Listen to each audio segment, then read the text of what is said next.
Apakah resep ketumbar, jahe, kunyit, rempah, sama madu yang biasa dipakai untuk detox rahim itu juga aman dikonsumsi oleh ibu hamil menyusui?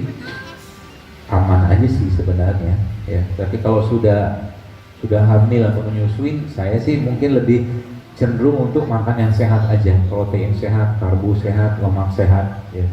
Kalau butuh rimpang-rimpang silakan aja, karena kan biasanya kalau judul detox, kan detox kan bersih-bersih gitu loh.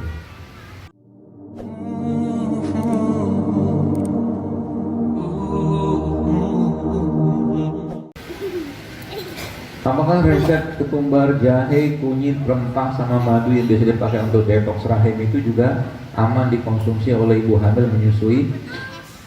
Aman aja sih sebenarnya, ya. Tapi kalau sudah hamil atau menyusui, saya sih mungkin lebih cenderung untuk makan yang sehat aja, protein sehat, karbo sehat, lemak sehat, ya. Kalau butuh rimpang-rimpang silakan aja, karena kan biasanya kalau judul detox, kan bersih-bersih gitu loh. Kalau udah bersih, ya udah makan yang bener aja. Karena makanan itu juga mendetoks gitu lah, ya nggak masalah. Gitu. Banyak banget nih pertanyaan. Obat kaki pegel, dipijet. Iya, pijet, dibekam, rendam pakai ratus-ratus itu hilang pegelnya. Pertanyaannya, pegelnya muncul karena apa? Coba kita belajar begitu. Pegel itu muncul karena apa? Karena asam laktat kan. Asam laktat munculnya asam gara-gara apa? Balik ke yang tadi. Nasi, tepung, gula, lemak gitu loh. Ada kan jarang akan merasa. Anda sebetulnya, kalau Anda benar-benar ngikutin apa yang saya sampaikan tadi, insya Allah jarang pegel-pegel badannya. Capek sih iya lah, tapi pegel enggak lah. Karena badan kita nggak banyak asam. Apalagi kita happy aja terus gitu kan, bahagia gitu kan. Oke lah, ada sedikit tapi ya nggak banyak bete-betenya. Ya, kalau lagi bete tadi makan apa? Pisang. Ya, atau mungkin makan buah secara umum. Saya kemarin mencoba makan sehat, badan saya merasa lebih fit, enak, sehat, kan? Tapi badan saya lebih kurus. Kalau sudah kurus jangan diterusin. Ya, maksudnya gimana? Sebenarnya yang saya ajarkan atau saya share ini sebenarnya bukan untuk nurunin berat badan. Kalau berat badan sudah turun, ya jangan lagi diterusin. Protein ini dibanyakin, gitu loh. Nah, ini memang butuh ilmu lagi ya. Harus tanya ke ahlinya. Ya kayak personal trainer, teman-teman yang di gym itu dia paham tuh. Asupannya apa nih? Ya, yang jelas biasanya secara umum sih ya. Nanti ada hitungannya tuh. Ya protein sama karbonya dinaikin. Ya orang itu kan gemuk gara-gara apa? Gara-gara kebanyakan gula. Nanti sekarang ketika gula di stop, ya otomatis kita harus tetap masukin gula ke badannya, tapi gula yang sehat. Nanti coba konsul ke teman-teman yang lebih paham tentang itu. Ya. Tapi kalau saya pribadi lebih menganut konsep gizi seimbang aja.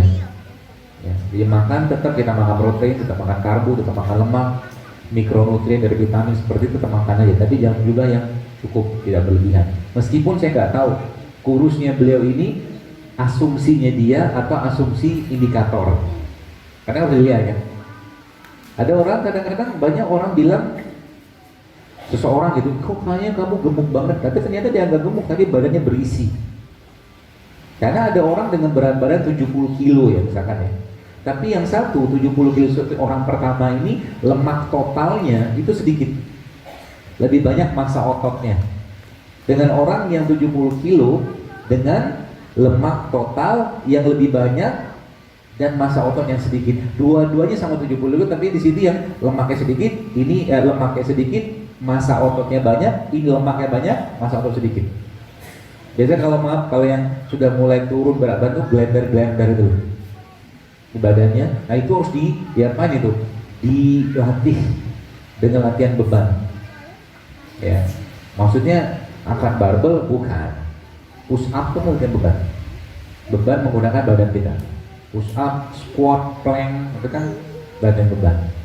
Ya, ya seperti itu.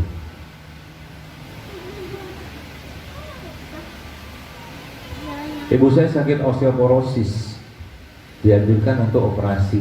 Sekarang mulai terapi apel dan serai, tapi juga masih minum obat. Sebaiknya lanjut terapi tadi atau lanjut atau lanjut aja nggak apa-apa. Ya, yang jelas tadi osteoporosis itu kan jadi gini, teman-teman, saya pengen ngajarin begini pola pikirnya sih ya. Ketika kita melihat suatu penyakit, kira-kira root cause-nya apa? Akar masalahnya apa? Osteoporosis kan pengapuran. Pengapuran itu yang saya pahami salah satu indikator atau penyebab atau yang memicunya adalah asam badannya gitu loh. Asam badannya. Maka kita lihat apa yang Allah ciptakan. Contoh mungkin kayak begini. Ini kan seledri, ini kan apa ya? Seledri kan? Bukan. Ini nih. Seledri kan? Seledri ini subhanallah salah satu sayuran yang sangat tinggi kalsiumnya. Kalau kalsium dia tinggi, otomatis sifat dia alkali, basah. Kenapa bayi? Kenapa bayi 0 sampai 6 bulan bau badannya tuh asik, ya kan? Karena dia minum ASI. Ada apa dengan ASI? Bapak tuh kalau pernah cek ASI itu pH-nya sama kayak air zam-zam. Ya, air zam-zam itu pH sekitar 8,3, 8,4, alkali banget. Ya. Ketika bayi itu sudah mulai 6 bulan ke atas, ibunya ngasih makanan pendamping. Ya, kalau makanan pendamping itu kecenderungannya makanan olahan, makanan kemasan, asam badannya tuh, nanti bau badan bayi itu. Nya maaf, fesosnya sudah mulai tidak sewangi dulu. Nah, gitu. Apalagi kalau bayinya 6 bulan ke atas sudah dikasih nasi goreng, nggak mungkin juga sih. Ya. Pokoknya yang asam-asam, ya. Dari mana bisa kita menemukan itu yang basah-basah? Ini semua kan basah ini, alkali. Dan ikatan gen kita itu berada pada ikatan alkali, gitu loh. Kanker terjadi kalau asam. Maka coba lihat, kita tadabur ya, antara sayur kayak begini, buah kayak begini, misalkan ya. Anda lihat, ini kan kita mencoba melihat bagaimana tanda-tanda kebesaran Allah, teman sekalian. Antara buah sayur kayak begini dibandingkan dengan daging hewan, banyakkan mana? Banyakkan mereka, ya kan? Itu sebabnya kalau sesuatu yang banyak itu kita sering dapatkan, lebih banyak atau lebih sering konsumsi ini daripada yang itu tadi. Maka daging itu sebenarnya tidak konsumsi tiap hari pun nggak masalah. Yang kita konsumsi banyak tiap hari mereka ini. Gitu loh. Untuk apa? Untuk mempertahankan ikatan gen yang berada pada pH yang pernah saya baca bahkan 9 sampai 10 coba. Kalau kali sekali gen gitu itu. Ya seperti itu, ya. Dia bisa turun pH-nya gara-gara apa? Bukan makanan, tapi ini. Sedih, benci, marah, hasad, segala macam yang kayak gitu tuh bisa menurunkan pH. Gitu loh. Ya, jadi hati-hati dengan hati. Hati-hati dengan emosi. Kalau nggak perlu kita mengeluarkan emosi, jangan emosi, diam aja. Kan Nabi beri petunjuk, marah, jangan marah. Kata Nabi, untuk apa marah? Nabi itu marah nggak? Marah, tapi urusan agama aja beliau marah. Jadi marahnya dapat pahala. Anak misalkan di rumah, misalkan dia bawa gelas itu baru kita beli, misalkan, dan harganya mahal. Tiba-tiba pegang sama dia dan mainin pecah. Buat apa marah? Gelas ini, misalkan ada ajalnya. Ajalnya dia ada di tangan anak kita, gitu.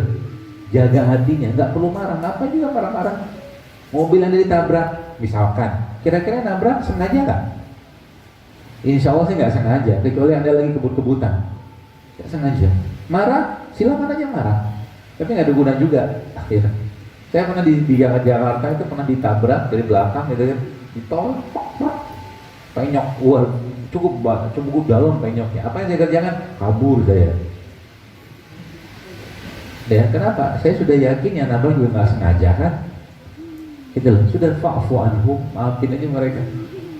Ya, kalau saya berhenti juga, tolnya macet, ngapain? Gitu loh. Asik hidup kayak gitu sekalian. Ya, jadi apa? Ada makan kita makan, gak usah ngomel. Nggak ada makanan puasa, asik gitu hidup. Hatinya terjaga terus. Ada pisang, makan pisang. Ada apel, makan apel. Nggak ada semua puasa. gitu. Paling enak tuh banget anak-anak kos. Ada yang pernah tanya ke saya, dokter, saya anak kos, gimana caranya supaya, kan ini saya budgetnya sedikit, anggaran sedikit, anggaran terbatas. Oh, masya Allah, saya bilang justru malah bagus. Anak kos tuh paling gampang hidup sehat. Caranya gimana? Apa yakin puasa? Nanti kalau buka puasa datang ke masjid.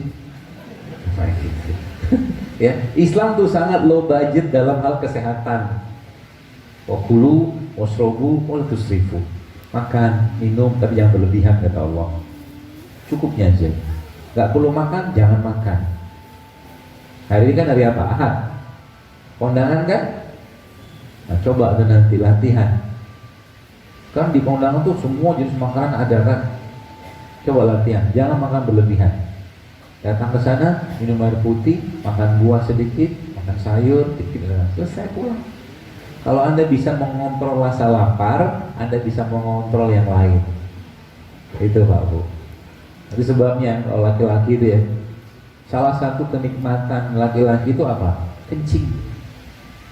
Asik kan? Bukan buat laki-laki, perempuan gitu kan. Terutama laki-laki ya, salah satunya. Maka tekniknya untuk memuatkan otot panggul sama pinggang bagi laki-laki agar tidak langsung keluar saat berhubungan intim suami istri itu adalah menahan kencing. Itu dikenal sebagai kegel tuh. Waktu maaf dia mau lagi pipis gitu kan, keluar urinnya, tahan. Semakin sering dia tahan, semakin kuat panggulnya. Nanti waktu maaf berhubungan sama istri, dia bisa tahan, bisa kontrol. Gitu loh. Asik. Dan Bapak Ibu perlu ketahui ya, banyak masalah rumah tangga, bahkan perceraian itu terjadi salah satu yang utamanya karena ketidakpuasan istri terhadap suami. Sekian tahun nikah, tapi suami istri tidak pernah merasakan orgasme. Gitu loh. Sayang. Gara-gara apa? Gara-gara suami nggak sehat. Ya kalau suami istrinya soleh, alhamdulillah dia bertahan. Tapi kalau yang nggak soleh, kadang-kadang dia tidak cerai deh. Kenapa? Gak ada nikmatnya saya hidup sama kamu, yang itu ya. Maka sering pernah saya sampaikan, jadi niatkan juga hidup sehat untuk memberikan nafkah yang terbaik untuk istri. Bapak-bapak nih, misalkan Anda kalau lagi minum air zam-zam, kan banyak minta itu rezeki macam-macam gitu kan. Minta juga, ya Allah kuatkan fisikku untuk memberi yang terbaik untuk istriku. Karena hubungan suami istri adalah sedekah. Jima itu sedekah. Ya. Kalau nasi putih organik boleh nggak? Andai tidak ada beras, Anda cuci pakai garam boleh nggak? Ya boleh aja sih, tapi kalau apa? Saya sih lebih milih nasi yang masih ya. Ya memang nasi itu problemnya apa? Selain seratnya yang kurang, gula yang tinggi, kan ada lagi tuh logam beratnya dari pestisidanya. Jadi kalau Anda makan kayak nasi coklat kayak begini, ya ini lebih, kalau saya tahu ya, nanti coba dilihat lagi, itu lebih tinggi seratnya daripada nasi putih biasa, meskipun organik. Apalagi beras merah, atau beras coklat, atau beras hitam. Dicuci pakai garam, setahu saya nggak kuat. Kalau mau cuci pakai baking soda nggak cukup pakai garam.